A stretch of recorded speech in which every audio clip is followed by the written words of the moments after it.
assiste em algum outro momento que não seja hoje. Que Deus te abençoe, te guarde também, esteja conosco aqui durante esse estudo.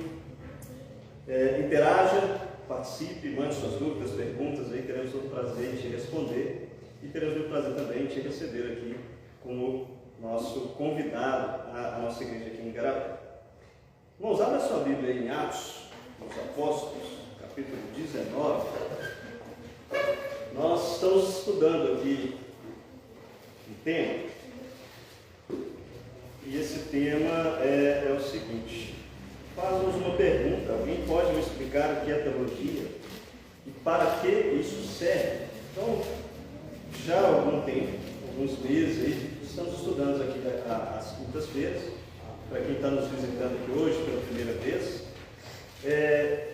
entendendo um pouco sobre como a teologia pode contribuir para o nosso conhecimento acerca de Deus. Tem muita gente que assusta quando se fala em teologia, acha que é algo do meio acadêmico somente, né? Que as pessoas vão ficar loucas, vão desviar, vão perder a fé porque está estudando teologia, porque alguém foi para o seminário. E aí a gente viu ao longo desses estudos que, de forma geral, todos nós fazemos teologia quando falamos acerca de Deus, quando pronunciamos algum tipo de conhecimento a respeito das Escrituras. Eu estou fazendo algo a respeito, ou falando algo a respeito de Deus. De alguma forma, fiz algum tipo de estudo, olhei para as Escrituras, entendi um pouco sobre as Escrituras, e aí fui lá e falei, ou discorri alguma coisa a respeito de Deus. Isso é fazer, de alguma forma, isso é fazer teologia, né? Entendendo que teologia é o estudo aí das manifestações de Deus ao longo da história. Então, de alguma forma, quando falamos a respeito de Deus, nós fazemos ou discorremos a respeito de teologia. E aí nós estamos aqui no estudo número 6, o título desse estudo é Prazer em Conhecê-lo. Nós vamos aqui entender pouco mais a respeito da importância do conhecimento de Deus. Então, diante disso, te convido a se colocar sobre os seus pés, para orarmos aí com a Bíblia aberta, pedindo a Deus que nos dê entendimento, que nos dê esse privilégio a cada dia para conhecê-lo mais de melhor. Pai, nós te agradecemos, ó Deus, por estarmos aqui. Te agradecemos, Senhor, porque o Senhor tem nos dado a oportunidade de vir a este lugar, para que aprendamos um pouco mais a respeito da Tua palavra, Senhor. Dirija-nos aqui nesta noite, ó Deus, para que tudo que ocorrer aqui, ó Pai, seja para a glória do nome do Senhor. E para que cresçamos, ó Deus, como igreja do Senhor, para assim, ó Pai, servirmos aqui neste mundo como cidadãos dos céus, como representantes do Teu reino, ó Deus, para que o mundo possa conhecê-lo, para que as pessoas possam conhecê-lo e glorificar o Teu santo e poderoso nome. Nós te agradecemos por esse momento, Pai. Te pedimos que o Senhor abra o nosso coração, abra a nossa mente aqui nesta noite, porque nós oramos confiados no nome do Senhor Jesus, o nosso Senhor e Salvador. Amém. Vamos pode se sentar. Bíblia aberta então, Atos dos Apóstolos, capítulo 19. Tem um texto muito interessante aqui. Ele vai mostrar para a gente o quanto o desconhecimento, a intimidade com Deus é prejudicial para aqueles que acham que podem fazer alguma coisa em nome do Senhor. Olha aí, capítulo 19, versículo 13 em diante. Diz assim o texto: alguns dos exorcistas judeus, aqueles judeus que de alguma forma tentavam expulsar demônios, ambulantes, tentavam invocar o nome do Senhor Jesus sobre os que estavam possessos de espíritos malignos, dizendo, olha só, então, qual é o contexto aqui? Os judeus tinham por prática trabalhar aí na tentativa da expulsão de demônios. Eles encontram pessoas possessas e eles começam a dizer para aquelas pessoas, pegando carona no que eles ouviam a respeito de Jesus. Olha só, esconjuro-vos por Jesus, a quem Paulo prega. Olha que interessante isso. Eu expulso vocês, sai dele, em nome do Jesus que Paulo prega. Eles ouviam falar da pregação. De repente até já ouviram Paulo pregando. E olhavam para aquele poder, né, que os discípulos, os apóstolos estavam investidos, que nós já vimos várias vezes aqui, o quanto eles inclusive ficaram felizes, né, por tanto poder no nome de Jesus. E queriam usar desse poder no nome de Jesus, mas não conheciam o poderoso. Eles não conheciam o dono do poder, mas eles queriam o poder do nome de Jesus. Olha o que acontece nessa situação. Os que faziam isso eram os 7 filhos de Seva, judeu, um dos principais sacerdotes, conhecia a lei, conhecia toda a história de Deus, toda a manifestação de Deus ao longo da história do seu povo. E aí, o que acontece? Respondeu, porém, versículo 15, o espírito maligno: conheço a Jesus e bem sei quem é Paulo. Já falou para ele: Jesus eu sei, eu conheço. Também conheço Paulo, mas vós, quem sois? Que vergonha, né? Saltando sobre eles, o homem que tinha o espírito maligno apoderou-se de 2, eram 7, 2 ficaram ali na briga, e prevaleceu contra eles, de modo que nus e feridos fugiram daquela casa. Quando isso se tornou conhecido de todos os que habitavam em Éfeso, tanto judeus como gregos, caiu temor sobre todos eles, e o nome do Senhor Jesus era engrandecido. Olha que interessante. O nome de Jesus sempre vai ser engrandecido, né? O nome dele foi engrandecido aqui por um episódio que aconteceu daqueles que levantavam então o desejo, ou tinham o desejo de expulsar os demônios no nome do Jesus que eles não conheciam. É aquele Jesus que Paulo prega. Quem já te abordou aí ao longo da sua caminhada, ou da sua jornada para o culto, e te falou assim: você vai à igreja? Coloca o meu nome na oração, ora por mim, você tem mais intimidade com ele, né? Já ouviu isso? Você que é próximo dele, assim, você que é mais próximo ali, eu não consigo chegar perto, você é mais próximo, ora, pede a Deus por mim. Eu não consigo me chegar, né? E aí a pessoa de repente olha para você como alguém que tem acesso ao Pai, que tem acesso ao Senhor, e te pede aí misericórdia. Assim está acontecendo com eles, ali, em nome do Jesus que o Paulo prega. Eles não conheciam o Senhor, eles ouviram falar de Jesus.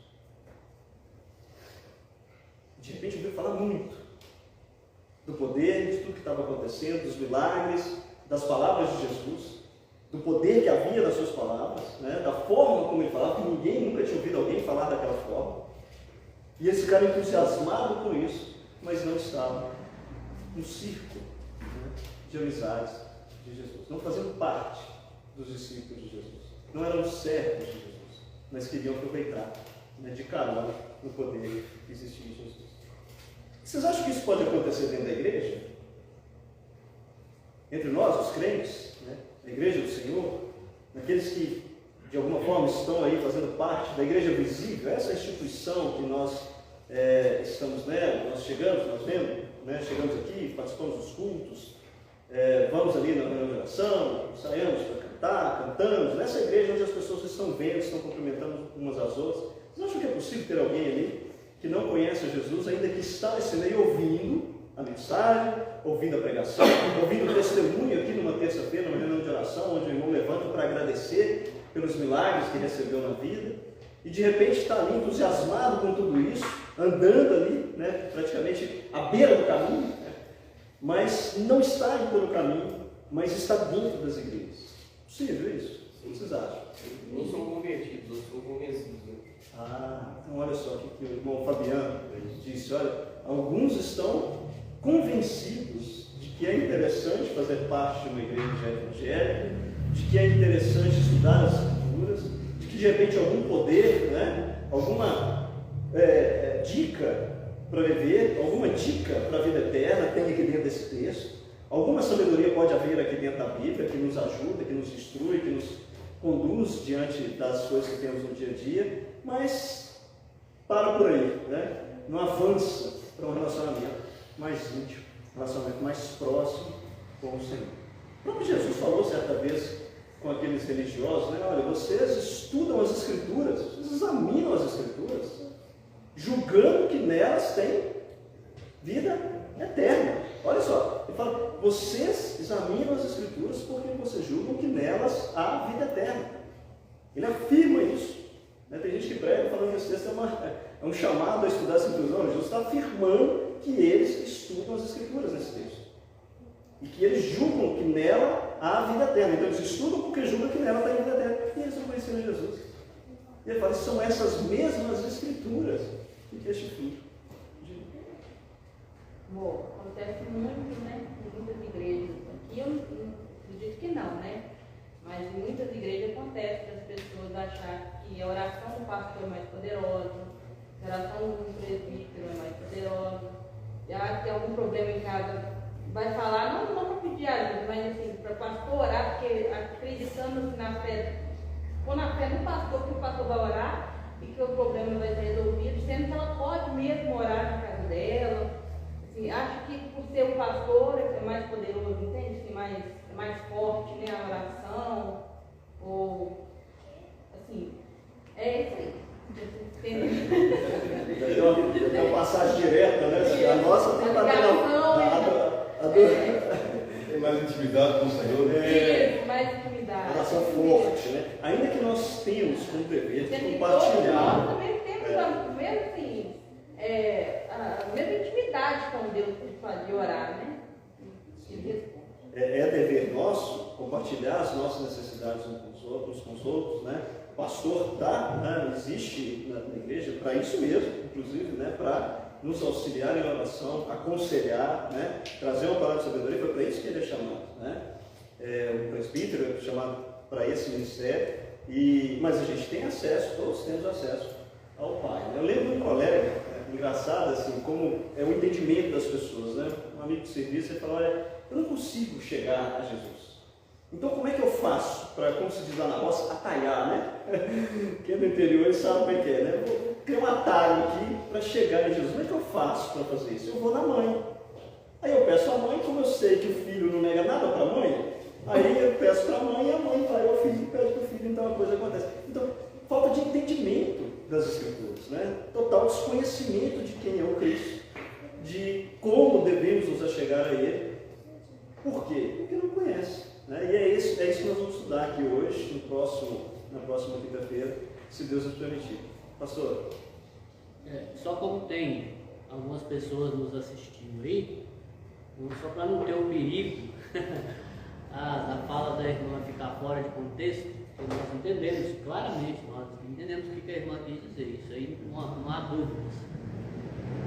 Mas o outro lado é importante, porque a visita do pastor não é só para orar. A visita do pastor tem a ver com conhecimento, com intimidade e aconselhamento. Né? Inclusive, há muitas famílias no seio da igreja que estão se deteriorando cada vez mais, porque não tem, vou usar o termo entre aspas, ousadia de compartilhar a sua vida com a liderança da igreja. E aí, nesses casos, a tendência, claro que não é porque ela também tem acesso a Deus, mas é por outras questões, nós entendemos isso. Mas é um contexto muito perigoso, porque as pessoas, ao deixar de fazê-lo, também vão achar, algumas, em alguns casos, poderão achar que elas também são autossuficientes na vida diária da igreja. E esse é um contexto muito perigoso, eu vejo, inclusive algumas igrejas enfrentaram problemas enormes por causa disso, quando os membros da igreja acham, por exemplo, que não precisam mais nem de Deus. E começa exatamente lá embaixo, deixando aqueles a quem Deus colocou ali para tratar a vida, os problemas, para aconselhar, para ser aquele que vai caminhar, que vai direcionar, começam a deixar e aí descamba com um lugar que muitas vezes é sem volta. É a prepotência da autossuficiência, Isso, né? exatamente. É terrível. Vou fazer uma pergunta aqui para vocês. Quem aqui conhece o presbítero Brau? Vou dar uma mais alta. Assim. Sei não, depende do conhecimento. Tem alguns que não te conhecem. Esse aqui Levanta aí para vocês conhecerem.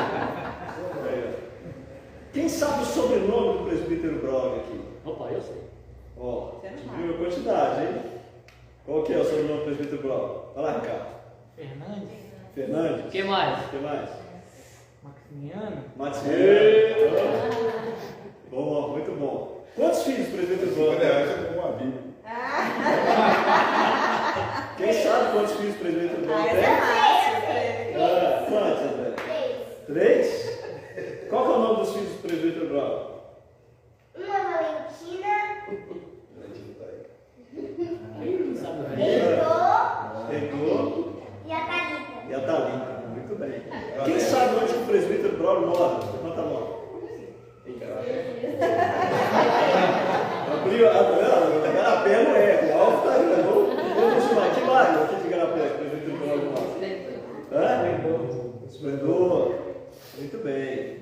Quem sabe de onde veio o presbítero Braulio? Que terra? Laminho. Laminho, né? Laminho? É. Quem mais sabia que era Laminho? Não? Marcos e Ricardo só sabiam que era Laminho. Laminho para que lado? Lá de Congonha. Congonhas? Na verdade, eu nasci com a mãe. Depois eu mudei para lá, dos amigos. Você legal, Qual que é a formação acadêmica do presbítero Braulio? De P2. Onde ele trabalha? Telantes. Antes? O que ele faz lá? Está vendo que as perguntas vão apertando a gente? Puxa vida, eu achei que eu conhecia o presbítero Braulio, né? Quem já foi aqui na casa do presbítero Braulio mesmo? Eu. Tá na porta. Tá no portão. Se eu perguntasse para você sobre sua esposa, seu marido, fizesse essas mesmas perguntas, você teria resposta mais rápida para dar? Perguntasse sobre seu pai, sua mãe, seu irmão, teria respostas mais rápidas para dar? Tomara, né? Tomara, né? Marido e mulher, então, né? Tem que ser lá na ponta da orelha. Senão o piscão vem do lado assim, né? Mas observe, por que a gente tem respostas mais rápidas para aqueles que estão ali, marido, mulher, irmão, pai, mãe, filho? Por que a gente teria respostas mais rápidas do que as respostas que eu tive aqui a respeito do presbítero Braulio? Intimidade. Ele está mais próximo. Ah, relacionamento mais. Tem o quê? Relacionamento mais relacionamento diário, né? Relacionamento Intimidade diário. ali todo dia. Olha só que interessante. E se alguém perguntasse para você, fizesse uma série de perguntas assim, de bate-pronto sobre Deus? Né? Levanta a mão aí, a gente fala igual o André ali, né? Assim, Um dos nossos pastores bate-pronto. bate-pronto, sem pensar, sem Bíblia na mão, né? Sem Bíblia na mão, sem livros de teologia, sem pastor do lado, sem presbítero do lado, sem o celular para perguntar lá no Google, ou agora no chat GPT, né? Mas eu teria respostas rápidas, autênticas, sinceras, né? Para dar, ou ficaria ali assim, com cara de paisagem, professor? Né? Bom, hein? Deixa eu me dar aí. Deixa eu. Me pergunta de novo terça da semana que vem. Eu vou no estudo bíblico da igreja fazer essas coisas. Deixa eu anotar as perguntas aqui antes, né? Mandar por e-mail para o pastor responder. O que nos falta às vezes, né? Por que não teria tanta velocidade para responder com tanta assertividade assim a respeito de Deus? Mas, meu irmão, a gente pode conhecer as pessoas, todas as pessoas, mas a gente tem que ter um relacionamento, né?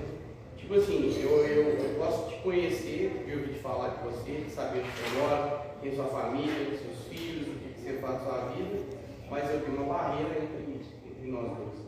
Tem uma cena, eu gosto muito de filme e séries, do The Chosen, eu sei que é uma metáfora que fizeram da vida de Jesus, mas até hoje, de todos que eu já assisti, foi o que mais me tocou. Uma hora que João Batista está conversando com ele no lago, não sei se vocês chegaram a ver essa cena. Então, eu até emociono de ver falar, porque eu me coloco nesse lugar. João Batista fala com ele assim: tem hora que eu sou rude com o Senhor, tem hora que eu brigo com o Senhor, mas o Senhor sabe que no meu coração é assim. Então, assim, será que hoje a gente tem esse coração entregue para Deus? Ou só a gente só conhece ele de ouvir falar, sabe tudo dele, mas não tem esse relacionamento. Porque Deus não quer a gente, eu penso assim, Deus não quer a gente toda hora ali só falando bem dizendo, mas não pegando o que a gente está no coração da gente. Se a gente está com raiva, se a gente está com uma dificuldade, porque Ele quer escutar, Ele sabe todas as coisas, mas Ele quer escutar da boca da gente as dificuldades da gente, sabe? E isso é relacionado de pai para filho. E ele tomou essa iniciativa com o pai de se aproximar da criação para desenvolver esse relacionamento, né? A gente costuma falar aí no popular, como se diz, né, que para conhecer o outro eu preciso comer um quilo de sal com ele. Você ouviu falar isso? Né? Por quê? Para comer um quilo de sal gasta-se um tempo considerável, né? Então assim, você está junto, né? A gente namora e durante a fase de namoro a gente acha que conhece a pessoa, não é assim? A gente acha, a gente tem a doce ilusão, não, 5 anos namorando, que é isso? Sei quem é ele, sei quem é ela, estou convicto que eu vou casar, né? Que achei a pessoa certa, né? Tampa da panela, a outra metade da laranja, aquela história toda. E aí a gente vai morar debaixo do mesmo teto. E aí começa a discutir por causa da pasta de dente. Começa a discutir por causa da porta aberta, fechada, não sei o quê. Tampa do vaso, levanta as luzes, levanta um. E aí, toalha, molhada, não sei lá. Começam aquelas discussões por coisas simples que não apareceram ao longo de uma fase que a intimidade não era tão grande quanto é a partir do momento que eu estou junto o tempo todo. Percebe isso? Quando a gente fala de intimidade, foi a palavra que vocês trouxeram aqui, relacionamento, o que é isso? Está junto, é caminhar junto, é morar na mesma casa, né? É discutir as coisas ali, é viver as situações em conjunto, não é assim? Por que às vezes surgem as brigas ali? Porque tem que resolver em conjunto uma determinada situação, né? E aí um quer puxar para um lado, outro quer puxar para o outro, e de repente a coisa, um quer A, o outro quer B, e aí se entre os dois discutem, não vão chegar num C, então assim, para resolver esse problema. Porque agora as coisas são em conjunto, quer você queira ou não. Não é assim que acontece? E aí quando a gente traz isso para o relacionamento com Deus, pode ser diferente disso? Vocês acham que tem muita similaridade com essa história de comer um quilo de sal? De tomar as decisões em conjunto? Né? De entender as situações e ter esse relacionamento, essa intimidade de um conhecer o outro, né? Por que acontece essas coisas? Um começa a de fato conhecer o outro, as manias, os trejeitos, não é assim? E aí, puxa, não achei que era assim, né? A mulher coloca sobre o marido aquela coisa do pai, e o pai coloca sobre o marido aquela coisa da mãe, né? E não, minha mãe cozinhava assim, não, mas meu pai não falava assim comigo, e não é assim? E aí projeta no outro uma coisa que não é uma pessoa diferente, aí você vai conhecer essa pessoa. E ao longo do tempo as coisas vão se encaixando. E aí quando a gente vem para esse relacionamento com Deus, eu tenho convicção de que Deus me conhece. Sim ou não? Sim. Mas eu não quero conhecê-lo. Às vezes eu estou numa situação, igual esses caras aqui, aquele que a Cíntia fala lá da igreja, aquele que o Fabiano falou, aquele que o pastor pregou no domingo passado. Não, e o meu Deus, aquele que eu conheço, que eu tenho intimidade, que eu ando com ele, que na hora que eu tenho que tomar uma decisão, meu Deus, e agora? Nós dois aqui vamos resolver esse negócio, me ajuda, né? Estamos juntos. E para eu conversar, me relacionar com esse Deus, eu preciso conhecê-lo, não é verdade? Ele precisa se apresentar a mim. Para que eu terceirizar esse conhecimento, não? Não dá para terceirizar esse conhecimento, né? Você me fez lembrar de um outro amigo, colega, esse era mais colega de classe, eu estudava no Senai, ele era levita, acho que eu já contei isso para vocês aqui, vou contar de novo.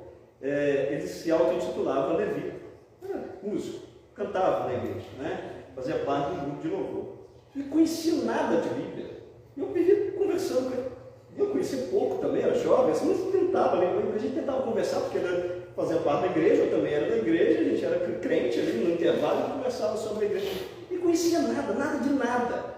Eu falei, cara, como é que você canta na igreja, louva o Senhor, mas não conhece as escrituras? Não dá, canta e tal. Eu vivia, né, incomodando ele com isso, teve um dia que ele chegou lá, Fernando, já sei o que eu vou fazer para aprender as escrituras. O quê?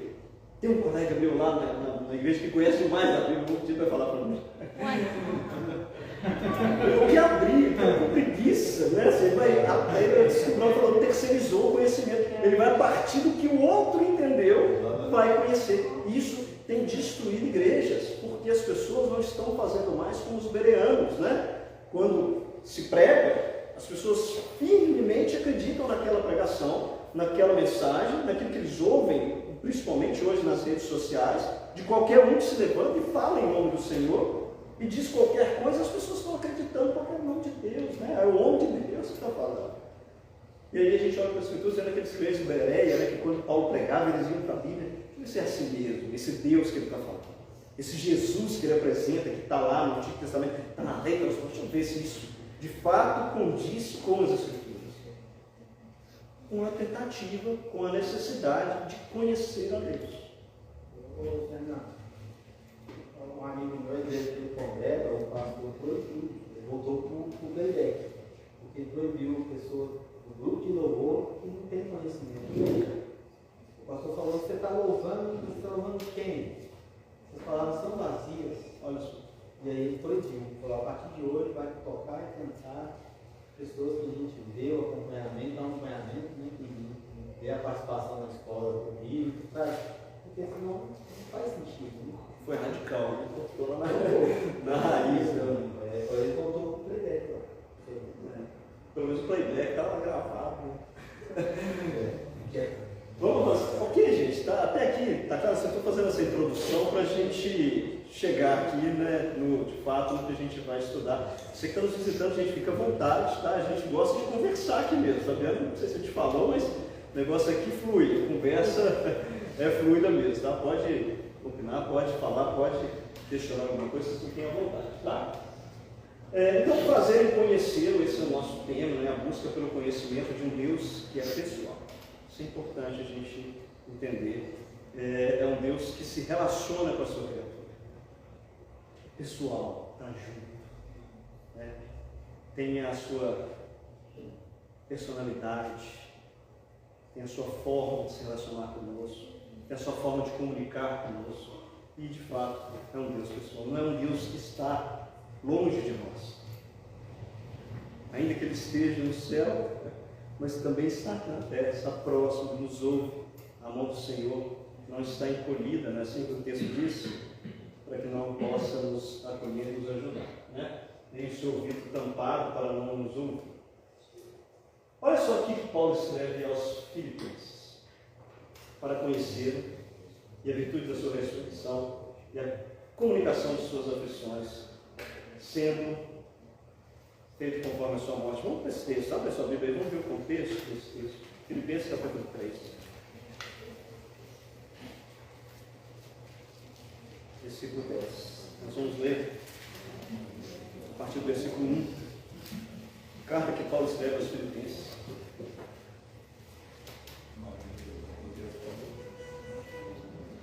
Capítulo 3.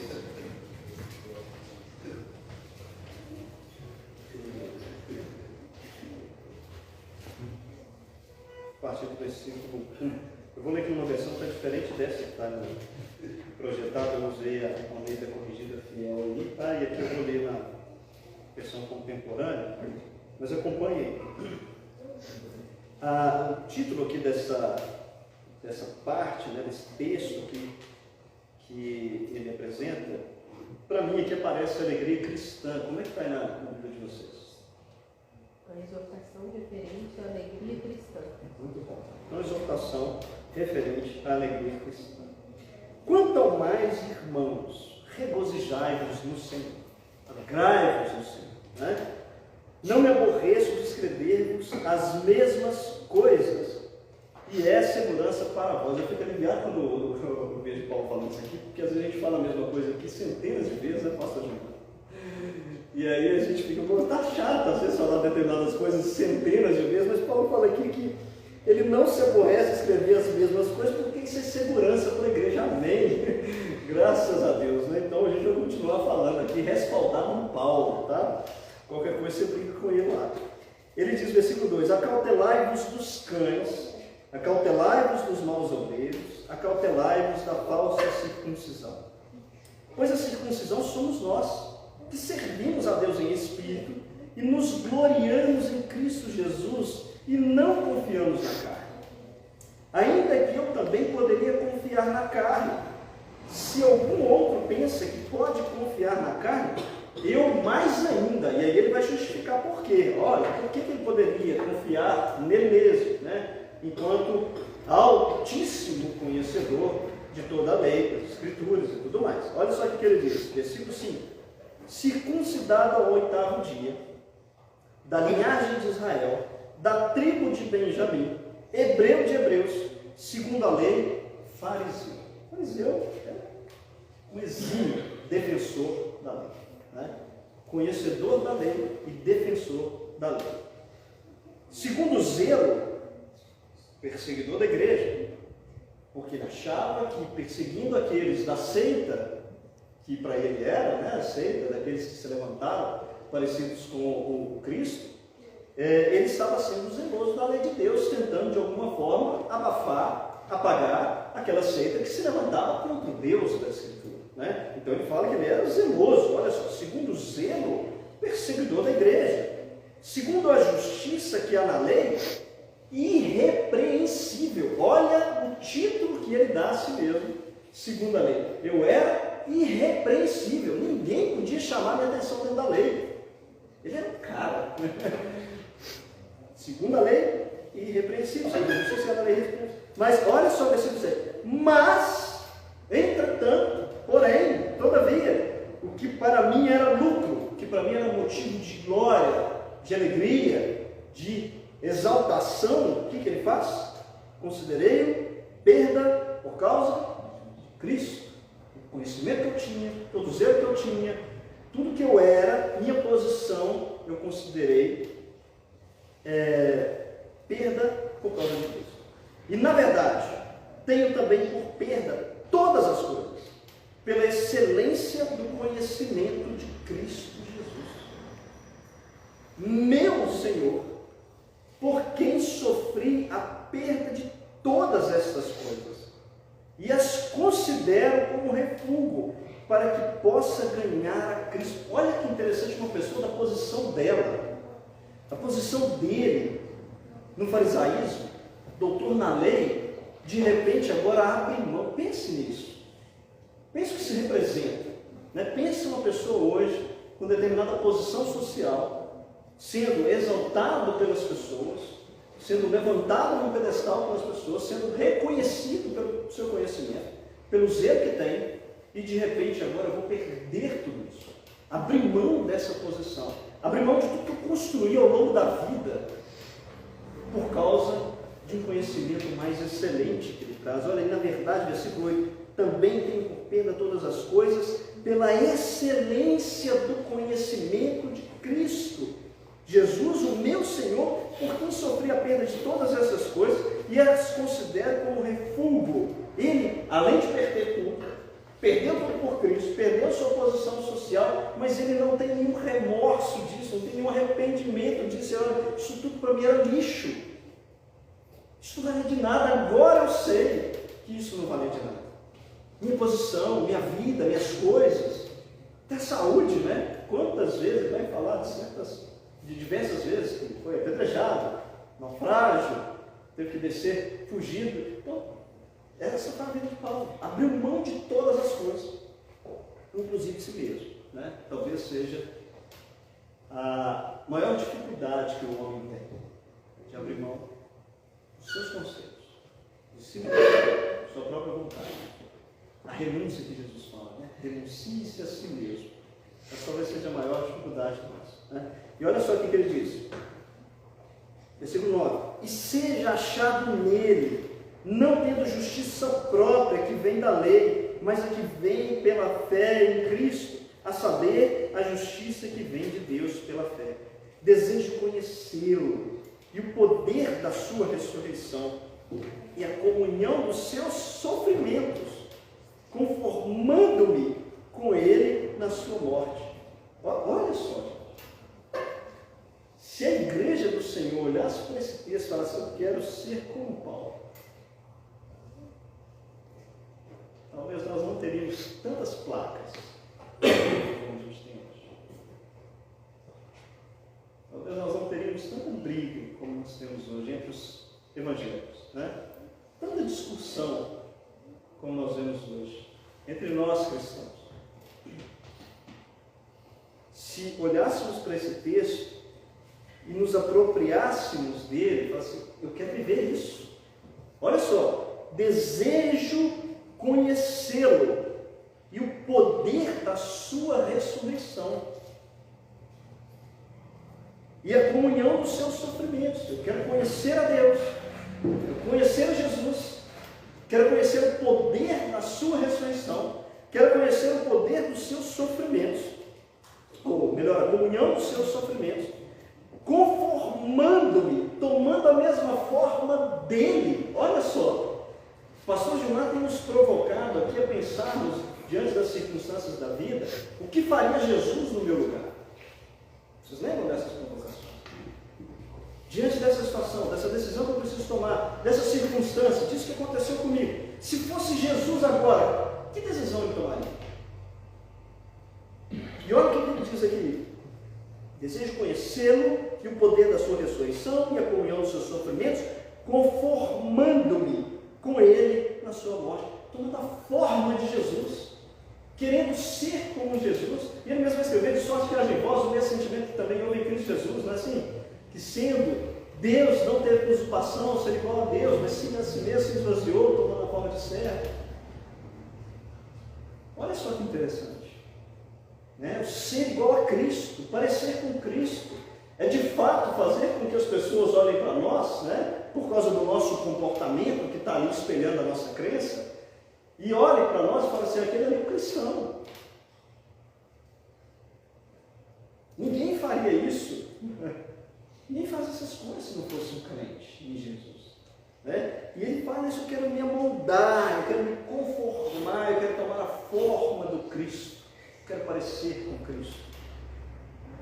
E ele fala que isso na sua morte, olha só, ignorando qualquer circunstância que o venha levar a sofrimento, a dor e a morte.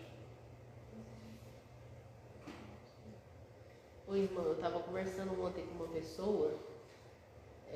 pessoa cristã, e que a família toda é cristã, e a desestrutura, né? Que a igreja não dá uma base, porque não há um estudo profundo, então a pessoa não tem base, e aí as diversas intrigas familiares, por falta de seguir a palavra.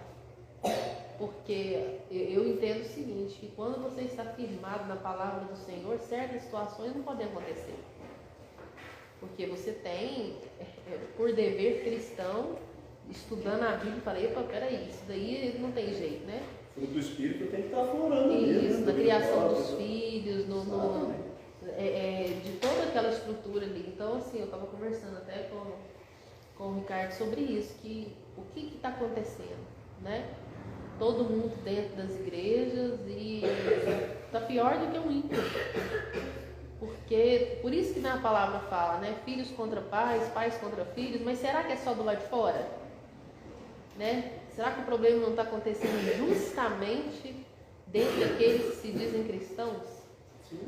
Né? Por falta de conhecimento. Falta esse conhecimento sincero, né, Senhor? Eu quero conhecê-lo. Olha o que ele fala: eu desejo conhecê-lo. Ele não fala como alguns hoje falam, mas senão Cristo não é assim. Ah, não é bem assim. Mas não foi isso que ele quis dizer. Já viu gente falando isso aí? Olha, quando Jesus fala isso, não é isso que ele quis dizer. Né? Se não fosse isso que ele queria dizer, ele teria dito, então, não é verdade? Assim? Então, tem coisas que as pessoas estão adaptando para a conveniência dela, né? Então a igreja faz uma série de adaptações, os crentes estão fazendo uma série de adaptações para a conveniência deles, para viver em sociedade, porque não quer perder de repente o que tem. E olha o que ele fala: eu considerei toda a minha posição, gente. Olha o exemplo desse homem. Eu, assim, acho que o irmão falou, pegando um pouquinho do estudo de terça-feira, eu acho que primeiro, antes do conhecimento, a gente tem que ter arrependimento. Depois do arrependimento, a gente tem que florescer no coração da gente a necessidade, né?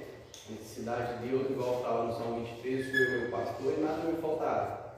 A gente tem essa necessidade de a gente ter Deus, aí depois vem o conhecimento.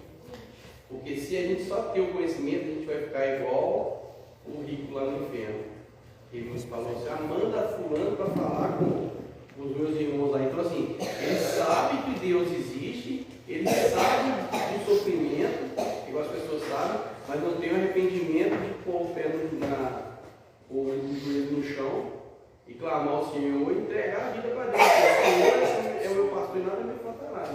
Esse é o ponto, talvez, crítico desse estudo, que muitos que dizem que conhecem, não conhecem de fato. Lembra de Jó? A gente vai aqui, ao longo desse estudo, falar bastante a respeito de Jó. Mas só, como diz um spoiler, né? Ele chega a determinado ponto da vida dele, que ele é reconhecido como alguém que anda nos caminhos do Senhor, que desvia do mal, não é verdade? Zeloso, né? Comprometido, desvia do mal, né? Então ele tem, ao olhar das pessoas que estão de fora, assim, nossa, um crente, né? Se pudesse olhar e ele faz depois uma análise de si mesmo, né? Quando ele conversa com Deus, quando ele começa ali na sua prepotência achar que é alguém, né? E discutir com Deus, tentando lhe levantar alguma coisa a seu favor, e Deus começa a jogar na cara dele assim, você estava onde? Né? Ele aponta o dedo dele e fala, quem é você? Né? Onde você estava quando eu estabeleci os fundamentos da terra? E começa a jogar em cima dele uma série de conhecimentos, ele dá um passo para trás. Né? Assim, ele estava ali soberbo, nesse relacionamento, nessa conversa, nesse diálogo com o Senhor. E aí ele vai declarar no final dessa história que, olha, Senhor, eu só conheci de te ouvir falar. Né? Eu só te conhecia de ouvir. Mas agora, né, por causa desse conhecimento mais próximo, desse relacionamento que ele teve com Deus, que se aproximou dele, jogou na cara dele quem ele era e quem era Deus, ele fala, agora os meus olhos te veem. É por esse conhecimento mais excelente, percebe? Então tem gente que está na periferia mesmo, sabe assim? E aí ele não se arrepende porque não tem condição, não tem consciência, talvez seja a palavra mais apropriada, da necessidade do arrependimento. Entende? Lembra lá do discurso de Pedro?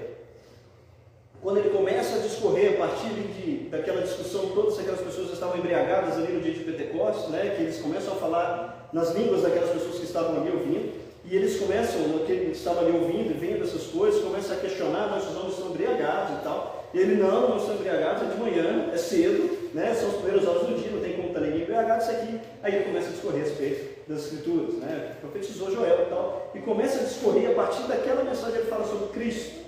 Aquele a quem vós crucificastes, Deus o fez Senhor e Cristo. E começa, vai falando da necessidade do arrependimento. Então eles ali têm aquele conhecimento, né? Eles tinham um conhecimento periférico e agora eles têm um conhecimento mais aprofundado a respeito dessa necessidade, a ponto de perguntar para aquelas pessoas ali, então o que eu tenho que fazer? Né? E agora, né, me encontro numa situação terrível, porque matei, né, matamos aqui aquele que veio para nos salvar, então o que resta para nós?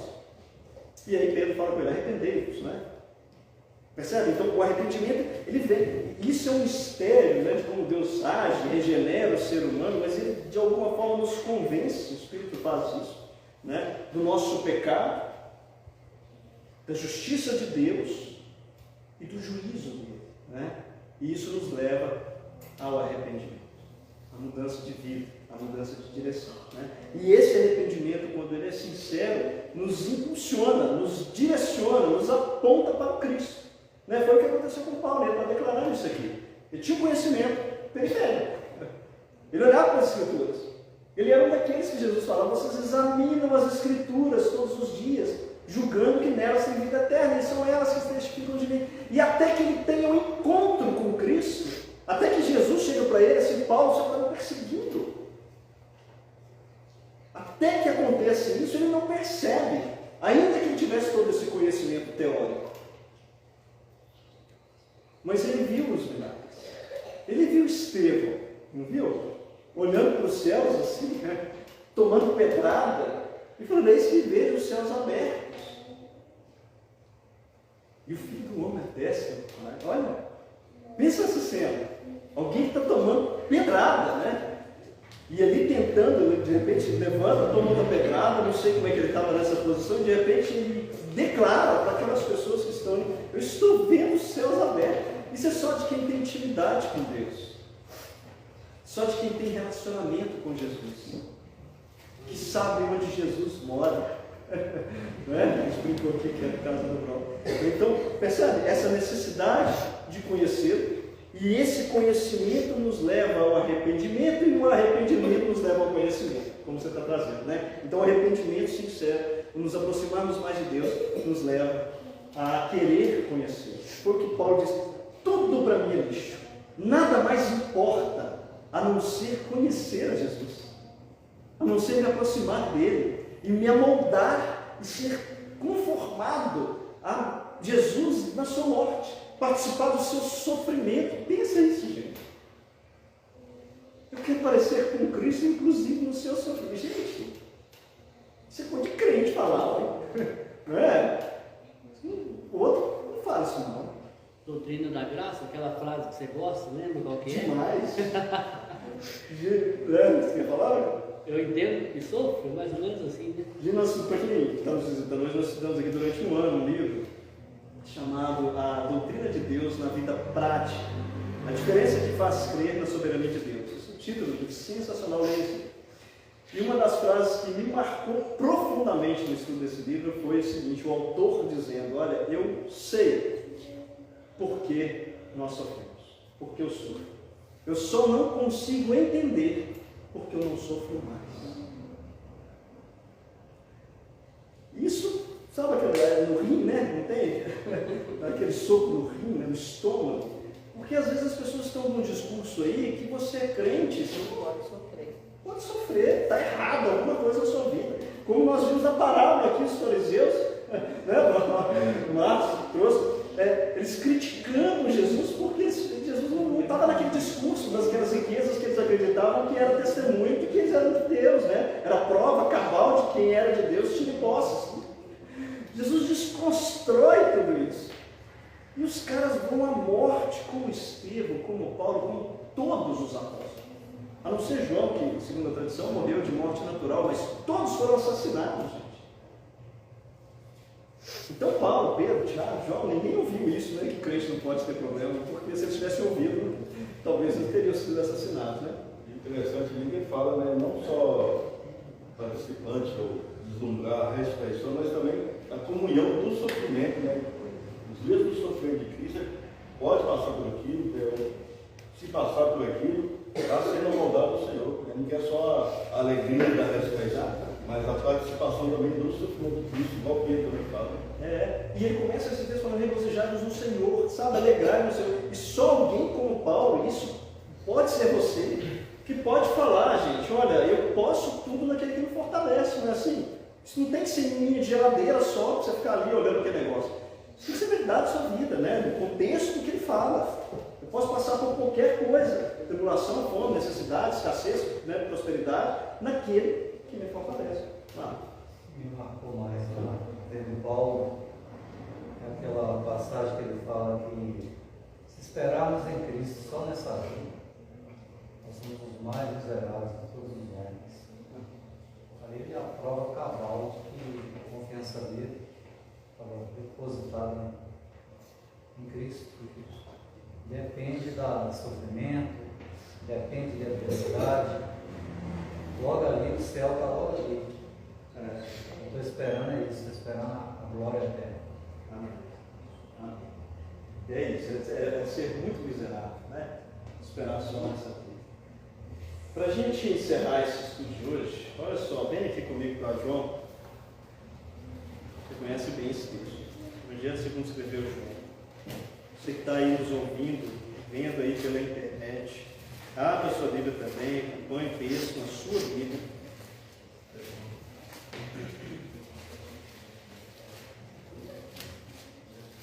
Essa é uma oração que Jesus faz por si mesmo e por nós, né?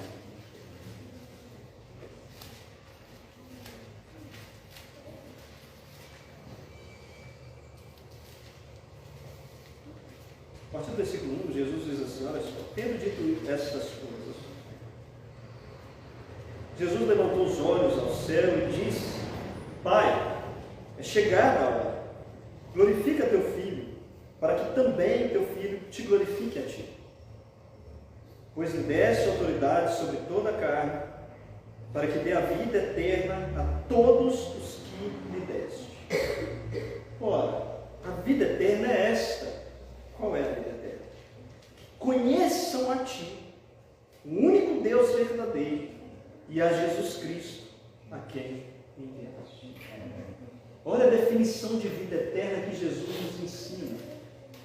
E é a partir dessa definição que nós vamos dar continuidade ao estudo aqui na próxima. Entender o que Jesus está dizendo isso e o quão é importante a gente entender isso. Que vida eterna não é uma simples vida que não acaba nunca, né? Ininterrupta, que não tem fim. Não é só isso. Segundo o ensino de Jesus. Ele diz, olha, a vida eterna é esta, 2 pontos. Conheçam a ti, o único Deus verdadeiro, e a Jesus Cristo, a quem enviaste. E aí nós vamos ver as implicações, então, desse texto, no contexto de conhecer ao Senhor. Compreendê-lo, entendê-lo, para glorificá-lo, que é o dever de todo mundo, né? Que Deus te abençoe e você tenha sido edificado aí com esta introdução a esse estudo sobre o conhecimento de Deus, como conhecer Deus. Você que está em casa aí, fica o convite novamente para participar conosco aqui na próxima quinta-feira desse estudo. Vai ser um prazer te receber, vai ser uma bênção. E vamos colocar em pé, vamos orar, agradecer ao nome do Senhor por esse momento, por essa oportunidade de conhecê-lo um pouco mais, estar mais próximo dele e de podermos aqui com essa porta aberta ainda pregar a palavra do Senhor, né? Pastor João.